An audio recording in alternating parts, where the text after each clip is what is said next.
और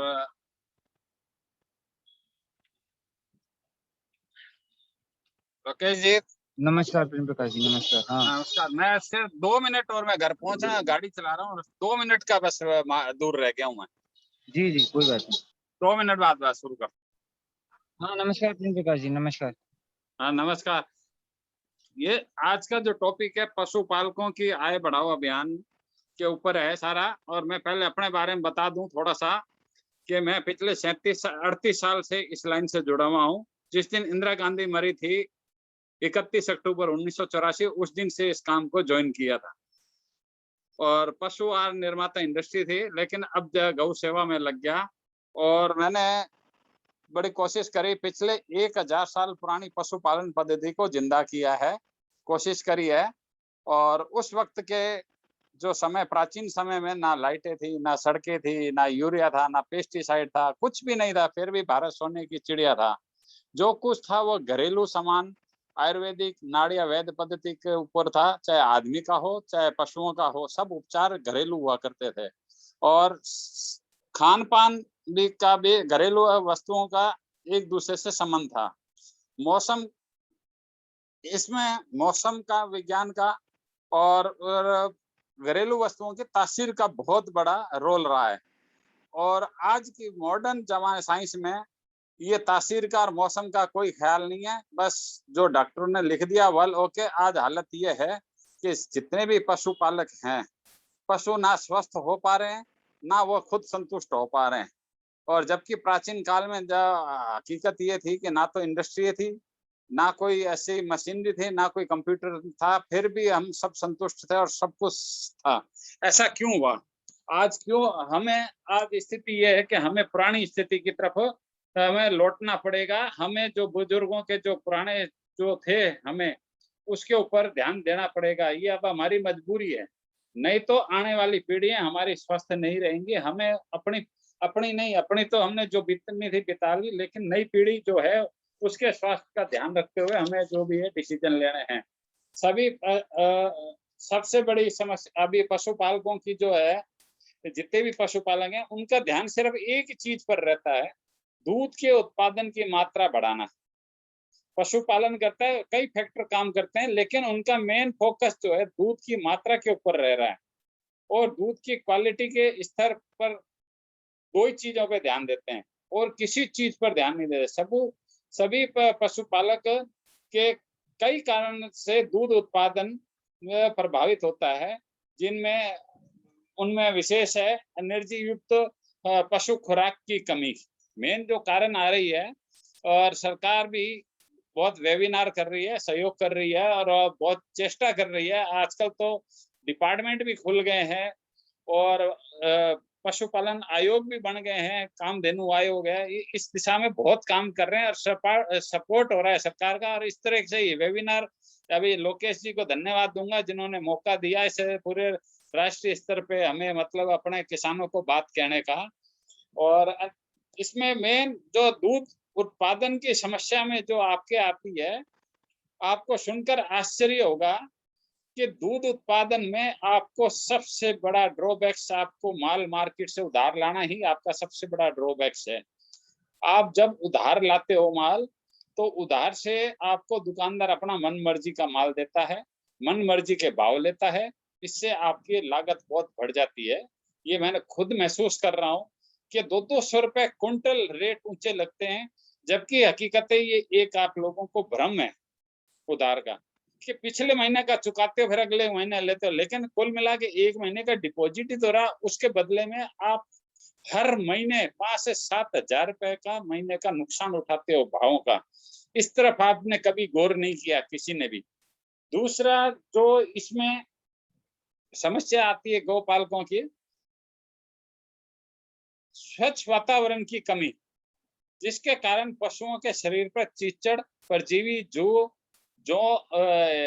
जुएं आदि उसके शरीर पर लग जाती है, आम शिकायत है। इसके दूर करने के लिए महंगी क्रीमें लेनी पड़ती हैं, डॉक्टरों के चक्कर, उनकी फीस देने, एलएसए डॉक्टरों से चक्कर में इसकी भी कोई जरूरत नहीं। घरेलू उपचार संभव है और बहुत इजी उपचार है। आप अगर चाहो तो आप ये काम खुद ही अपने घर पे ही कर सकते हो। सबको आवाज आ रही है मेरी? हेलो, सबको आवाज आ रही है? आवाज आ रही है सर, वीडियो आ रही है आवाज अच्छा आ रही अच्छा, है। ठीक है ठीक है ठीक है। सबसे बड़ा, और ये जो मैंने आपको बताया है कि ये जो आपके चिच्चड़ लग जाते हैं, चिच्चड़ की जो शिकायत आम पशुपालकों का है, जो ये दूध में भी ये जो अंदर परजीवी पैदा हो जाते हैं, डीवार्मिंग करनी पड़ती है, ये दूध में प्रोडक्शन में आपके, इसका बहुत बढ़िया इलाज है कि आप कुछ नहीं करो। 1 किलो नीम के, मैं 1 किलो टारगेट, हो सकता है 100 ग्राम भी कर सकते हो आप। 1 किलो नीम के पत्ते ले लो, उसमें 4 लीटर पानी में उसको उबालना है, बस इतना ही काम करना और कुछ नहीं करना। ठंडा होने पर सिर्फ 500 ग्राम नमक मिला लें। ये ठंडा होने पर आधा इतना उबालें जो है ये 4 और 5 लीटर का माल 2.5 लीटर आधा हो जाए, उसमें आधा किलो नमक मिला लें। ये 3 लीटर पानी तैयार हो गया। इसमें 12 लीटर पानी और बाद में ठंडा होने पर मिला लें, 15 लीटर माल तैयार। आपको कुछ नहीं करना, एक कपड़ा लो जहाँ चिच्चड़ लगे हुए हैं, उससे इसको वॉश करो। अगर आपको उससे भी नहीं हो सकता तो आप है ना कोई स्प्रे, पानी स्प्रे कर, लेकिन ये ध्यान रहे ये लिक्विड पिलाना नहीं है नीम का, सिर्फ स्प्रे करना है। ये रोजाना 3 दिन 4 दिन तक लगातार करो, फिर ब्रेक दे दो, फिर 3 दिन बाद ऐसे करो। और बाकी जो पानी बच जाए, जो आसपास वातावरण है आपके, उसके चारों तरफ दीवारों पे पानी स्प्रे करो। उससे क्या होता है, ये लार्वा क्या है कि 6 से 7 महीने तक जीवित रहते हैं, फिर वापस एक्टिव हो जाते हैं अनुकूल वातावरण मिलते ही। तो दीवारों पे ये पानी, अगर नीम का पानी और नमक का घोल जो है ये अगर स्प्रे करोगे, तो आपके ये चिच्चड़ है, जो जुए हैं, ये सब खत्म हो जाएंगे और बॉडी एकदम साफ सुथरी हो जाएगी उनकी, गायों की। इससे बढ़िया सस्ता इलाज नहीं हो सकता। ये हमारे चूंकि पूर्वज थे, उन चीजों का ज्ञान था। आजकल रेडीमेड का जमाना आया, मोटरसाइकिल किक मारी बाजार से क्रीम ले आए। अरे तो क्रीम ले आए तो वो भी तो आपको लगानी तो पड़ेगी ना। इसमें लगाना नहीं है, सिर्फ स्प्रे करना है। कपड़े से लगा सको तो अच्छी बात है, नहीं तो स्प्रे करो। बहुत बढ़िया इलाज है और काफी कारगर इलाज है, रामबाण इलाज है। नीम का पेड़ अमूमन ऑल ओवर इंडिया में सब जगह, खेतों में, पार्कों में और जंगलों में आसपास मिल जाता है, कोई प्रॉब्लम नहीं आनी चाहिए। और पशुपालकों का सबसे बड़ा एक और जो बीमारी रहती है दूध के प्रोडक्शन में, जो कमी लाता है, वो है थनैला रोग। इससे प्रायः सब पीड़ित रहते हैं। फर्शगंधा, ये थनैला रोग फर्शगंधा हो, गंदे हाथ हो, आपने हाथ अच्छी तरह नहीं धोए हो, मक्खी मक्खी और मच्छरों की भरमार हो, पशु दूध दुहाने में थोड़ी देर बाद अगर पशु गंदगी में बैठ गया तो भी फर्श साफ नहीं होता, तो भी थनैला रोग के चांसेस हो जाते हैं। दूध दुहाने के बाद अगर थनों का मुंह खुला रह जाता है तो भी उसमें बैक्टीरिया उसके थनों के जरिए अंदर घुस जाता है। इस कारण से ये फर्श पर गोबर पेशाब पड़ा रहता है। ये गंदगी आम डेयरियों में हमने देखी है। ऐसी स्थिति में थन के अंदर बैक्टीरिया पल जाते हैं और आपको थनैला रोग हो जाता है और बाद में सब पशुपालक परेशान होते हैं। चौथा है गर्भाशय में इन्फेक्शन। इस कारण भी गायों का दूध टूट रहा है। इसके सीधी पहचान है कि व्हाइट पानी निकलता रहता है, कभी कभी ज्यादा मात्रा में आता रहता है। इसका भी बहुत सिंपल इलाज है, कोई ज्यादा महंगा इलाज नहीं है। एक रोटी लो आप, 2 रोटी ले लो, उसके ऊपर थोड़ा सा, क्या नाम है, ये चुटकी उसके ऊपर थोड़ा सा घी लगा के और चुटकी भर हल्दी से उसको मिलाकर के रोटी के ऊपर चुपड़ के और रोटी गाय को खिला दो। ये 3 दिन 4 दिन 5 दिन तक लगातार खिलाने के गर्भाशय का इन्फेक्शन ठीक हो जाएगा। ये हल्दी, ये एंटीबायोटिक होती है, बहुत बड़े काम की चीज है, बहुत ही ज्यादा काम की चीज है। इसको आप हल्के में मत लो।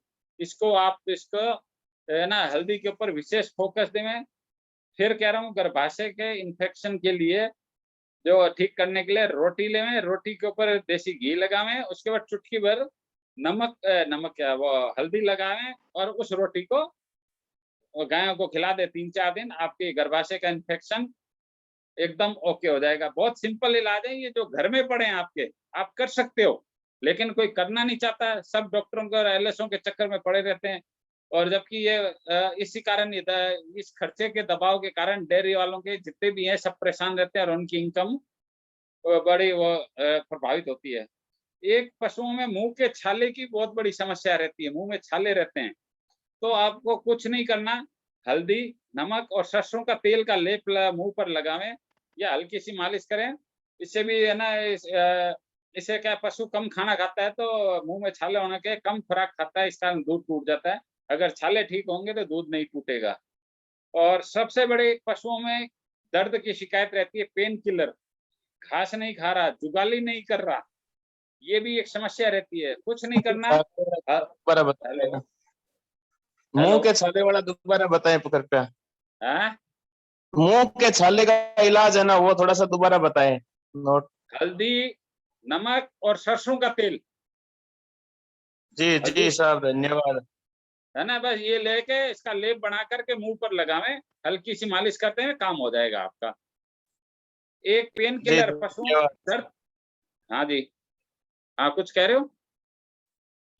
एक पेन किलर के जी धन्यवाद घास, बोल रहा हूँ। घास नहीं खा रहा पशु। धन्यवाद। Thank you thank you thank you. घास नहीं खा रहा, जुगाली नहीं कर पा रहा, तो इसका भी बहुत सिंपल इलाज है। आपकी रसोई में पड़ा है, आपके खुद के पास पड़ा है।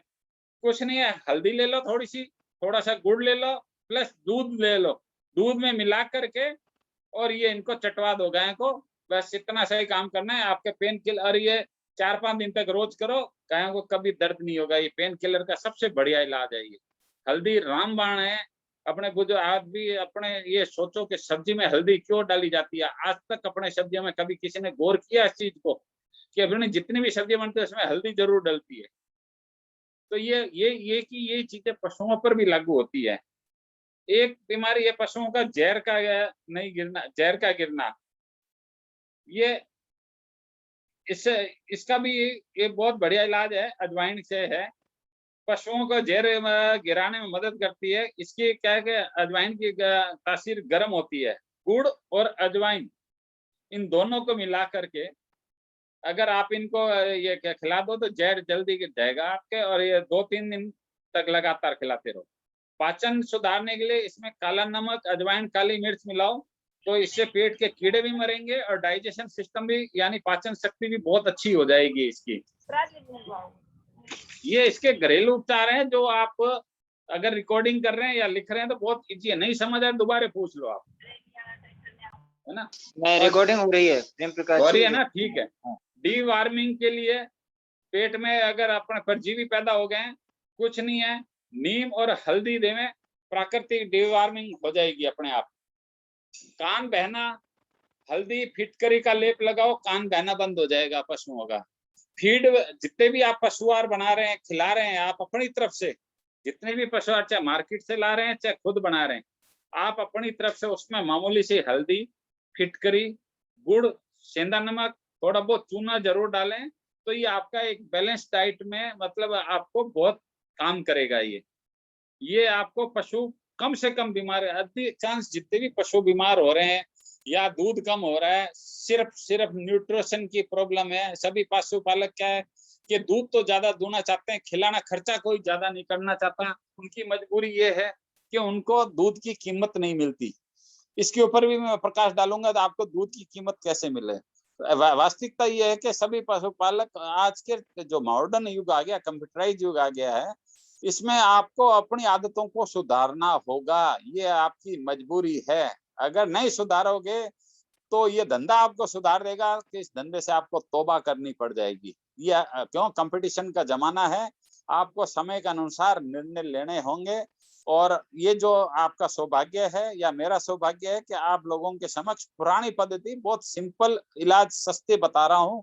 अगर आपको अच्छा लगे तो आप इसको जरूर आजमाएं। एक चीज आती है मीठा सोडा, मीठे सोडे का भी यूज बता दूं मैं आपको। ये सब चीजें आपके घर में हैं, आपके बुजुर्गों को पता है, लेकिन हमने उनकी कदर नहीं करी। हमने उनको क्यों रेडीमेड डॉक्टरों के चक्कर, एलएसए के चक्कर में गए। हमने दादा दादी, नाना नानी के नुस्खों को आजमाया नहीं, जबकि उनमें बहुत बड़ा वजन है और सारे मुफ्त के काम है। मीठा सोडा कोई ज्यादा नहीं है।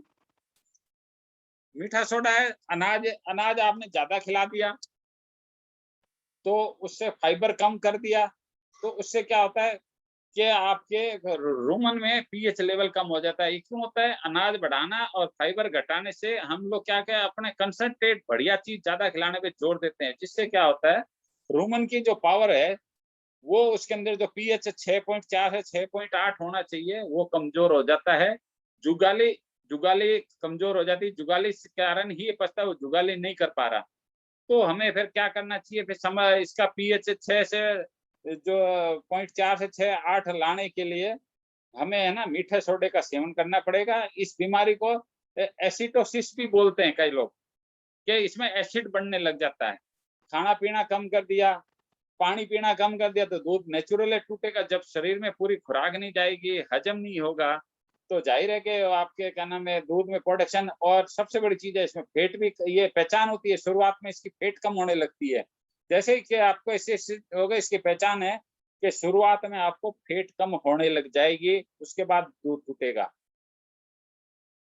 इसके अलावा इसमें सोडा जो है डाइजेशन सुधारता है और पीएच वो बढ़ा देता है।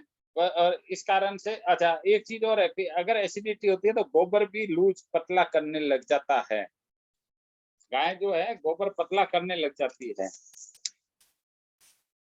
दूध बढ़ा, अब मेन इंपॉर्टेंट है, आप थोड़ा गौर से सुनना। सभी पशुपालक पशुओं का दूध बढ़ाना चाहते हैं। सभी पशुपालक, कोई भी ऐसा नहीं है डेयरी वाला कि वो नहीं चाहता कि मेरे पशुओं से दूध नहीं बढ़े। और हम लोगों ने प्रयास किया है। सबसे बड़े इसमें ड्रॉबैक्स दो चीजों का है मार्केट में। एक तो पशुपालक को ओरिजिनल चीज नहीं मिलती, क्योंकि जो हमने चीज बनाई है प्रोविड लैक्टो के नाम से, हमने ये मिनरल मिक्सचर भी बना रखा है आयुर्वेदिक। अगर किसी को तकलीफ आए तो रेडीमेड ले सकता है, नहीं तो आप अपने हिसाब से बनाओ। मैं आपको बता देता हूँ, मेरा कोई मार्केटिंग करने का क्यों तजुर्बा, मैं आप सीनियर सिटीजन हूँ, मुझे ऐसा नहीं है कि मुझे आपको माल बेचना ही है। लेकिन बात चलिए तो बात दोनों साइड की बतानी पड़ेगी। आप स्वयं बढ़ावें, अच्छी बात है।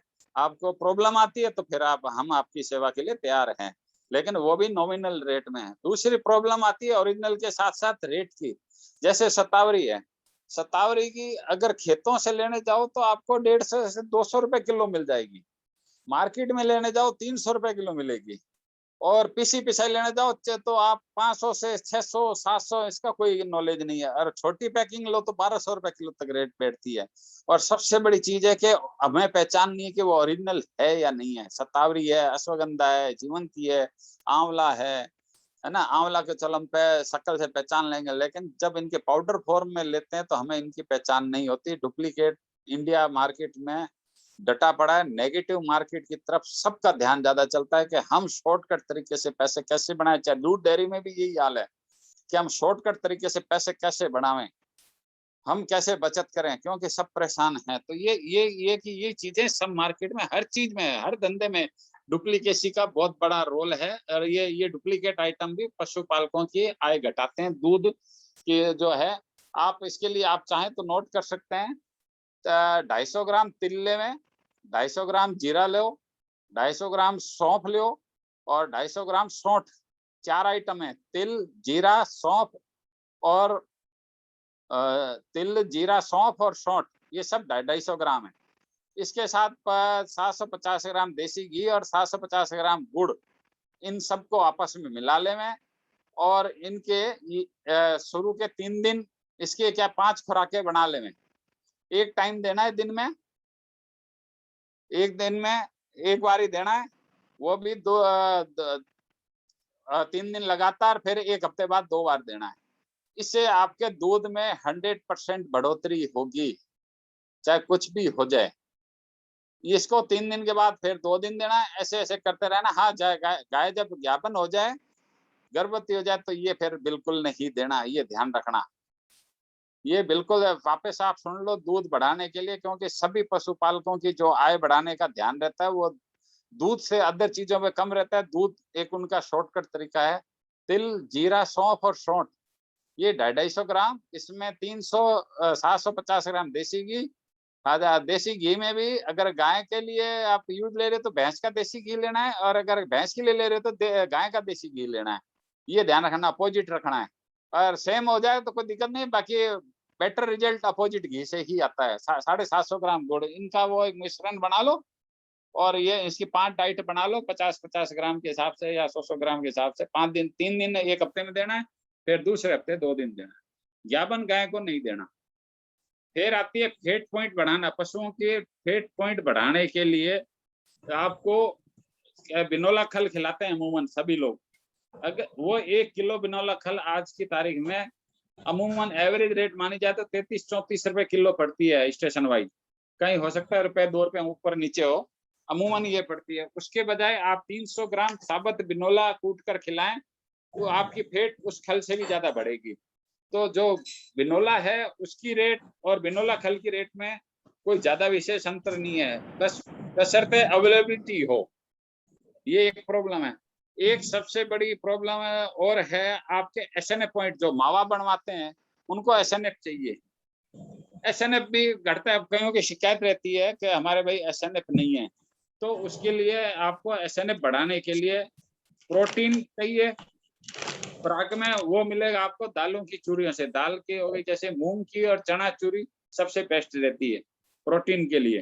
बाकी और भी चलती हैं, मसूर की भी है, जो ले सकते हो, लेकिन इनके रिजल्ट ज्यादा बेटर रहते हैं। बाकी अपनी अपनी पसंद है, जो अवेलेबिलिटी हो, क्योंकि ऑल ओवर इंडिया में दालें हर इलाके में अलग अलग होती है। और चूंकि मौसम का, मैं फिर कह रहा हूँ आपको, मौसम का और तासीर का बहुत बड़ा रोल है। ये आप ध्यान रखो, मैं जैसे बीकानेर रहता हूँ तो बीकानेर में जो भुजिया बन सकती है वो दिल्ली, जयपुर, आगरा कहीं नहीं बन सकती, क्योंकि मौसम का बहुत बड़ा और मिट्टी का बहुत बड़ा रोल होता है। और यही हाल पशुओं का भी होता है, उनके मौसम के अनुरूप ही वो अपने खाना खाती है, बड़े चाव से खाती है। अगर दूसरे क्लाइमेट का होगा तो वो नहीं हजम कर पाएंगे। तो मौसम का बहुत बड़ा रोल है। तो एसएनएफ के लिए, प्रोटीन के लिए दालों की चूरी लो, कार्बोहाइड्रेट के लिए मोटे अनाज को पीस के लो, चाहे वो आपके चापड़ भी, फाइबर के लिए चापड़ होता है। इसके साथ थोड़ा सा मिनरल्स जरूर बढ़ाएं, डालें। अगर मिनरल्स होंगे, calcium, cobalt, copper, iron, manganese, magnesium, ये जो भी है, तो ये अगर इसमें मिक्स हो तो गारंटेड जो आपका जो एसएनएफ है, जो गायों में 8.5 पॉइंट होता है, भैंस में 9 पॉइंट होता है, तो वो गारंटेड बढ़ेगा। और मावे की जो उतार अभी अमूमन 200 ग्राम 1 किलो दूध से मावा बनता है, तो ये धीरे धीरे आपके 325 ग्राम तक पहुंच जाएगा। आप सोचो कि मावे की क्या रेट है, अगर आपको 1 किलो में 125 ग्राम एक्स्ट्रा मिले तो आपकी इनकम बढ़ी के घटी। और आपको करना क्या है, कुछ नहीं है, आपका जो जो खाना खिला रहे हो उसी को सेट करना है। और इसके अलावा ये सब इतना करने के बाद आपका पशु इतना हष्ट पुष्ट हो जाएगा, आपको मेडिकल खर्चों की जरूरत नहीं पड़ेगी। और मेडिकल की जरूरत तब पड़ी थी जब कोई वायरस इफेक्ट हो, जैसे अपन लोग भी वायरस में बुखार हो जाता है अपने को, कोई नजला हो जाता है या कोई और ऐसी वायरस बीमारी, तो डॉक्टर पास जाते हैं। अदरवाइज तो छोटे मोटे इलाज खुद कर लेते हैं। ये कि यही हाल गायों के लिए, भैंसों के लिए लागू होती है कि छोटे मोटे इलाज आप इन चीजों से खुद कर लोगे तो ये घर में इनकी जरूरत नहीं पड़ेगी। आज की तारीख में सबसे बड़ी समस्या है, जो भी मेडिकल प्रैक्टिशनर आता है, मैं उनकी क्रिटिसाइज नहीं कर रहा, उनकी सोच बता रहा हूँ, फीस कम लेकर के बड़ा बिल बनाने की है। आज हर आदमी शॉर्टकट तरीके से लखपति, आज ह्यूमन बीइंग में देख लो, हम दिखाने जाते हैं, उसका फीस से पेट नहीं भरता, वो पहले जांचें लिख देता है, 2 2.5 3 हज़ार रुपए की जांच नहीं लिखे उसका पेट नहीं। अब उसको उसमें मिलना क्या है, 700-800 रुपए कमीशन मिलना है, या 500 मिलना है, या 1000 मिलना है, हर एक स्टेशन का अलग अलग है। उसके चक्कर में अपने 3000 का बाद में कहते हैं, रिजल्ट आता है कि साहब इसमें तो कुछ नहीं मिला जांचों में, और इलाज वो अपना नहीं, क्या नाम है, इन कंपनियों का करता है। ये कि यही हाल पशुपालकों में है। जो भी एक बार प्रैक्टिशनर आ गया तो उसने आपका इलाज नहीं, पहले अपनी पॉकेट का इलाज करना है। उसने बिल बनाना ही बनाना है, चाहे कुछ भी हो जाए, मुंह से मीठा मीठा बोलेगा और इलाज कराएगा।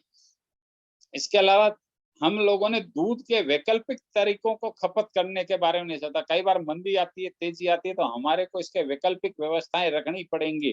खाली मार्केट में दूध डेयरी में बेचना और करना ये नहीं, आपको विकल्प के तौर पर जहां तक हो, आपको प्राइवेट घरों में बंदी बांधो, उसमें दूध की कीमत बहुत अच्छी मिलती है, बजाय जो पॉइंटों पे जो आप डेयरी सेंटरों में देते हो वहां कम मिलती है। ग्रामीण इलाकों में आपको अगर दूध की वैकल्पिक व्यवस्था, तो आपको तुरंत क्रीम है, क्रीम का मार्केट नहीं मिलता तो दही बनाओ, दही नहीं हो तो छाछ मक्खन बनाओ, वो नहीं होता है तो देसी घी बनाओ, देसी घी नहीं तो पनीर बनाओ, छेना बनाओ, मावा बनाओ, होलसेलर संपर्क कैसे करके, मतलब अपने को इसको करना है। दूध के वैकल्पिक तरीकों को आजमाना है, ये अपनी मजबूरी है। नहीं तो आपको ये स्थिति है, दूध बेचो नहीं तो दूध तुम्हें बेच देगा, अगर दूध सही तरीके से नहीं चले तो। और तो और दूध के स्किम पाउडर भी बनने लग गए हैं, उसके बारे में भी नए-नए तरीके आ रहे हैं, तो उसके मैं उसके भी पता कर रहा हूँ कि इसका हम शॉर्टकट तरीके से कैसे बनाया जाए। तो पाउडर भी बहुत अच्छी डिमांड है। इसके अलावा पशुपालकों की आय बढ़ाने पर गोबर के ऊपर कोई ध्यान नहीं देता। आज स्थिति ये है कि गोबर के ढेर लगे हुए हैं। इस तरफ इस वक्त गोबर के करीब करीब 300 प्रोडक्ट मार्केट में लॉन्च हो चुके हैं, 300 प्रोडक्ट। और मजे की बात यह है कि हम तो गोबर के थेपले थाप के और उनकी गाड़ी भरा करके या लूज गोबर भरा के इतने में तीसरी कर लेते हैं और घर में मक्खियां मच्छर भिन भिनाते रहते हैं। इसके विभिन्न तरह की अभी हालत ये है, दीपावली आ रही है, इसकी मशीन आ रही है, बहुत सस्ती है। गोबर के मतलब वो दिए बन रहे हैं, गोबर की अभी गणेश मूर्ति बनी है, अब दीपावली की मूर्तियां बनेंगी। और अभी हमारी बात हुई थी कामधेनु गौ सेवा आयोग के डॉक्टर खिथिरी से, उनसे भी हमने बात करी थी। उन्होंने कहा साहब हम सभी गौशालाओं में इसकी गौ डंग लकड़ी बनाने की मशीनें फ्री लगा रहे हैं, तो अगर किसी के पास गौशाला है तो वो कांटेक्ट करे अपने अपने संस्थान यूनियन के माध्यम से, उनके यहाँ फ्री में लग। और अगर आपको बड़े डेयरी उद्योग वाले हैं तो कोई ज्यादा महंगे नहीं है, 40 से 60 हजार रुपए की मतलब ये लकड़ी बनाने की आती है। लकड़ी का भी बहुत बड़ा मतलब यूज है, अभी अभी सब जगह खपत हो रही है, बॉयलरों में जा रही है, जिप्सम वाली फैक्ट्रियों में जा रही है। लोग अब सस्ता विकल्प ढूंढते हैं, वो जमाना गया कि सिर्फ लकड़ी के ऊपर डिपेंड है। लकड़ी आज महंगी पड़ती है उनको, गोबर की बहुत सस्ती पड़ती है। और आपका एक प्लस पॉइंट तो ये भी है गोबर की लकड़ी के लिए, आपको सिंगल फेस मोटर की भी मिल जाती है घर पे। गाँव में 3 फेस की समस्या रहती है, तो आप सिंगल फेस भी ही उसको चला सकते हो। तो ये कोई ज़्यादा बड़ा वो अच्छा, इस पे अगर आप गवर्नमेंट से लोन लेके करोगे तो सब्सिडी भी मिलती है, बहुत अच्छी सब्सिडी मिलती है। तो इस विषय में तो वो तो बैंकर बता पाएँगे। इसके अलावा दूध की मार्केटिंग की सबसे बड़ी पुअर पोज़ीशन है आप लोगों की, दूध की मार्केटिंग कैसे करें? दूध की मार्केटिंग का मैं सबसे बढ़िया तरीका बता रहा हूँ आपको, कि जो दिखता है वो बिकता है। ऐसा आपने सबने सुना होगा, जो दिखता है वही बिकता है। तो हम लोग क्या है कि कांच की बोतल लाओ, उसके अंदर हमारे एक यहाँ एक डेयरी है, हमने ये देखा है, वो क्या करता है कि सबको 1-1 लीटर दूध देना होता है, आधा-आधा लीटर देता होता है, उसको कभी डायरेक्ट नहीं देता, बोतल में भर के रख देता है, बस। अब उसने दूध की फेट को कंट्रोल किया हुआ है, तो दूध गाढ़ा होगा बोतल में। अब वो कहता है भाई जिसको जितना लीटर चाहिए उतनी बोतल अपने बर्तन में उल्टा लो। वो उसमें अपने बर्तन में खाली करता है तो बोतल पे वो दूध गाढ़ापन चमका दिखता है, तो वो गिरा के इनडायरेक्ट मार्केटिंग होने लग गया। कस्टमर ही कहता है यार दूध बहुत बढ़िया है, मलाई अच्छी आ रही है। लेकिन वो लेनी कांच की बोतल से है, आपको है ना लीटर से मत दो। एक तो कस्टमर को कोई भी आएगा तो उसको नाप का भी डाउट नहीं करेगा। आपको एक्स्ट्रा जो दूध बेच रहे हो, कई कई बार हमने 5-5 लीटर देते हैं तो उसमें 100-200 ग्राम एक्स्ट्रा जुकता दे देते हैं, तो ये भी आपका नुकसान है। आपने 10 जनों को दिया तो आपका 1 लीटर दूध गया मुफ्त में। अगर ये बोतल से गया तो आपको नुकसान नहीं होगा, बल्कि बोतल पे लगा हुआ अगर 20-30 ग्राम भी रह गया, आपने 100 बोतलें तो आपके 2 किलो घर उल्टा दूध सामने आएगा।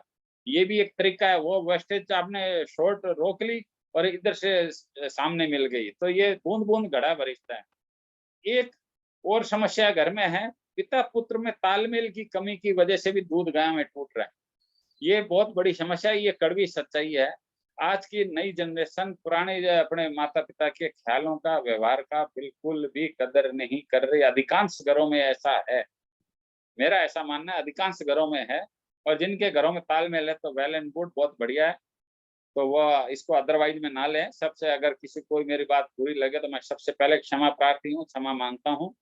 और इसके अलावा छोटे हीफर्स, जो हीफर्स हैं आपके, उनको जल्दी जवान करने के लिए आप लोगों को ध्यान देना चाहिए। होता क्या है कि जैसे गाय ब्याती है तो आप लोग क्या है कि थोड़े दिन उसको दूध पिलाते हो, बाकी सारा दूध दूहने दो। उससे क्या होता है कि बच्चे बड़े कमज़ोर रहते हैं।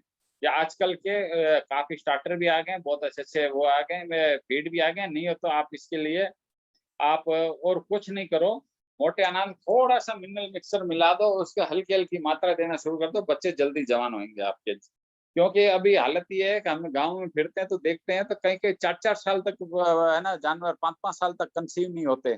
जबकि ये कायदे से तो 2 साल में गाय बन जानी चाहिए, 2 ढाई साल के अंदर गाय बन के प्रोडक्शन में आ जानी चाहिए। ये भी एक बहुत बड़ा आपके मनी लॉस होती है इससे। एक ड्राई एनिमल्स पर जल्दी से जल्दी आप ध्यान दो भई, ये ड्राई हमने जब भी जैसे हमने प्रोविड लैक्टो मिनरल मिक्सचर बनाया तो इसमें तो ये स्थिति है कि साहब कई पशु तो ड्राई हुए बिना ही ब्याह के दूध कंटिन्यू दे रहे हैं। तो ये हर एक के पे तो नहीं होते, लेकिन इस पे हमने फोकस किया, भाई नुकसान तो नुकसान ही है। भाई अगर ड्राई एनिमल ज्यादा दिन रह गया तो हम उसको खड़े खिलाएं तो ये नुकसान ही है ना। एक टाइम पीरियड तो ठीक है, जानबूझ के हम लास्ट में छोड़ते हैं दूध। और एक बुल के ओरिजिनल सीमन पे बहुत जरूरी है ध्यान देना, क्योंकि जो इसका पिता है जो उसके सीमन के ऊपर प्रोटेक्शन आगे जो गाय माता बनेगी, वो सीमन की ताकत के ऊपर डिपेंड है सारा कुछ। इस पर विशेष ध्यान देना है। यहाँ गलती क्या हो रही है, आजकल सब कोई हर कोई एआई कराता है। एआई कराने की वजह, अब हम उसको कहते हैं साहब देसी गोवंश का, अब वो एआई कराने वाला, हाँ जी देसी है, अब इसका कोई पैमाना तो है नहीं अपने पास। आया फटाफट एआई किया, पैसे लिया और चलता पड़ा। वो गाय में कौन सा डाल गया सीमन, हमें कोई पता नहीं है। तो जहां तक वो प्राकृतिक रूप से गर्भाधान करे तो बहुत बढ़िया रहेगा। बाकी नहीं तो इसके मामले में थोड़ा एआई में हमें सावधानी बरते हैं सीमन के मामले में। और भविष्य की प्लानिंग भी एक चीज और मैं बता रहा हूँ, भविष्य की प्लानिंग के लिए मेरा एक अपना सुझाव है। जितने भी पशुपालक यहाँ बैठे हैं मेरे पास, जहाँ जिस गांव में 10,000 गायें हैं, जिस गांव में आबादी है, वहां पर पशु डिपार्टमेंटल स्टोर खोलने की आप प्रयास करो। एक तो आपके गांव में आपकी अपनी बिल्डिंग है, कोई किराया नहीं लगेगा। एक अपने पढ़े लिखे जो बच्चे हैं आजकल, उनको हाई फाई धंधा चाहिए तो उनको रोजगार भी मिलेगा। उसमें गाय, भैंस, बकरी, कुत्ता, घोड़े और भेड़, इनके संबंधित सारे आइटम उनके वहां पर उपलब्ध हो। तो ये एक डिपार्टमेंटल स्टोर, इस तरफ ध्यान देना चाहिए। एक नया कॉन्सेप्ट है, इस पे बहुत अच्छी डिमांड मिलेगी और ये गांव-गांव में भी चलेगी। शहरों में तो आजकल रिलायंस फ्रेश और ये विशाल मेगा मार्ट जैसे स्टोर खुल गए हैं आदमियों के लिए। ऐसे जानवरों के लिए अपन सरकारी अगर भाई बड़ी कंपनी ध्यान नहीं दे रही, तो अपने जो सक्षम हैं, विशेषकर गांव में सरपंच जी होते हैं, ग्राम प्रधान होते हैं, ये सब पॉलिटिशियन होते हैं, ये सब पैसे वाले होते हैं, ये अपने बच्चों को ऐसा करवा सकते हैं। आप इस पर विचार जरूर करें। ये सारी चीजें, आजकल जमाना क्या है, एक ही जगह पर लेना चाहता है हर आदमी। पेट्रोल के दाम, डीजल के दाम से हर कोई परेशान है। तो उनके साथ ये सिर्फ डिपार्टमेंटल स्टोर में दवाइयां आप नहीं रख सकोगे, इसलिए दवाइयों का मैटर दूर रखो। इसके अलावा सरकारी योजनाओं का भी लाभ उठाओ। जैसे नाबार्ड अभी 90% तक लोन दे रही है और 33% की सब्सिडी दे रही है, 5% ब्याज में सब्सिडी दे रही है। सवाल ये उठता है कि बैंक हमें को लोन नहीं देती है। अधिकांश पशुपालकों की ये शिकायत रहती है। मैंने आज एक सुबह डॉक्टर साहब से बात करी थी आज इसी विषय में, भाई हमें बैंकें क्यों नहीं गले लगाती पशुपालकों को, क्या कारण है ऐसा। तो वो कह रहे हैं साहब इसमें गाँव में अमूमन अप्रोच वाला आदमी आता है, जानकार होता है सारा। पॉलिटिक्स सबसे ज्यादा है गाँव में, सरपंच और प्रधान जी और सब मिलने वाले ही आते हैं। अब जो दबंग जो ज्यादा मिलने वाला वो तो ले जाता है, बाकी आम आदमी नहीं ले सकता। कि इसमें क्या, किसी ने अपनी बेटी की भी शादी करनी है, वो कहता है मैं लोन ले लूं, और बाद में बैंक को वापस देते नहीं है, इसलिए अविश्वास के कारण उनको वो हाँ ही नहीं भरते। दूसरा, बैंक में स्टाफ की भी कमी, अब सभी डिपार्टमेंटों में वापस भर्ती की नहीं जा रही। अब उनके ऊपर इतना वर्कलोड होता है कि वो अपना रूटीन काम नहीं समझते, इसलिए नया वर्क लेने में भी वो कतराते हैं। ये भी एक इस कारण हो सकता है। तो इसके लिए मैंने एक सुझाव दे रहा हूँ अभी गवर्नमेंट को, कहो कि हमें किसान क्रेडिट कार्ड जो चले हुए हैं, इसकी एजेंसी ई मित्र खोलें। तो क्या है कि काफी हद तक पशुपालकों को ये सुविधा हो जाएगी। अभी भी कई सरकारें बिना गारंटी के 50,000 रुपए, 1 लाख रुपए लोन दे रही है। माइक्रो बैंक खोले हैं एसबीआई ने कि साहब बैंक में आने की जरूरत नहीं है, आप 50 से 75,000 रुपए उस माइक्रो बैंक प्राइवेट खुले हुए हैं, वहां जाके आप लोन ले लीजिए, वहां कागजी कार्रवाई पूरी कीजिए। तो इसी प्रकार पशुपालकों के लिए भी माइक्रो बैंक या किसान पशुपालक क्रेडिट कार्ड का ई मित्र खुलना चाहिए। इसके लिए अपने संगठनों को, जो भी अपने पशुपालन संगठन है उनके, हमें उस पर क्या नाम है विचार करना चाहिए और संगठन के थ्रू बात उठानी चाहिए। और एक चीज हमें बार बार खल रही है, हर चीज की एमएसपी है, हर चीज की एमएसपी है फसल पे। तो गाय का दूध भी तो रोज उत्पादन ही हो रहा है, तो इसकी भी एमएसपी होनी चाहिए। मिनिमम इतना सेल प्राइस होना चाहिए भाई, इतने में तो हम चाहे मार्केट में बिके या नहीं बिके, गवर्नमेंट लेगी ही लेगी। वो फेट पॉइंट पर लेती है नहीं, इसके एमएसपी पर। इस पे दूध संचालक गण जितने भी हैं, तो इस पे विचार विभिन्न संगठनों का साथ लें, अपने सरपंचों का साथ लें, अपने एमएलए का साथ लें। जब चुनाव आए उनके आगे ये अपने मांग पत्र रखें। अपने होता क्या है, अपनी समस्या रखने की वजह हम हिंदू मुस्लिम करने लग जाते हैं। नेता लोग यही चाहते हैं कि हमारी प्रोग्रेस कार्ड कोई पूछे नहीं हमने क्या गलत किया है। से ना, इसलिए वो अपना काम निकल जाते हैं, जबकि इस टाइम उनका बायोडाटा लेना होता है, अपनी समस्याओं के बारे में उनसे बात करने का टाइम होता है।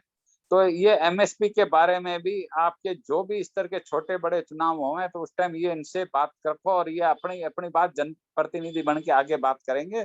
मुझे फिलहाल तो इतना ही कहना है और सभी को नमस्कार। कोई गलतीवश मैंने किसी लिए अपशब्द या गलत कह दिया तो मैं क्षमा चाहता हूँ।